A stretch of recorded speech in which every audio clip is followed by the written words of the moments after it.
हिंदुस्थानची संस्कृती, मी तर नेहमी सांगतो महाराज, जगाच्या पाठीवर कुठेही जा, दोन गोष्टी सोडायच्या नाही. आपलं राहणीमान बदलायचं नाही आणि आपलं खानपान बदलायचं नाही.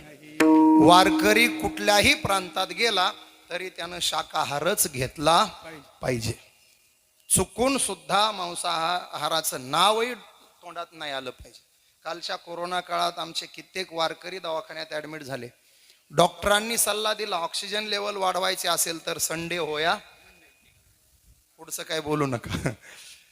पण आमच्या वारकऱ्यानं सांगितलं नाही डॉक्टर, झालं तर काय होईल, ऑक्सिजन लेवल कमी होईल, माझा जीव जाईल, मेलो तरी चालेल, पण माझी पवित्र तुळशीची माळ चितेवर सरना जळेपर्यंत अंगावरची काढणार नाही.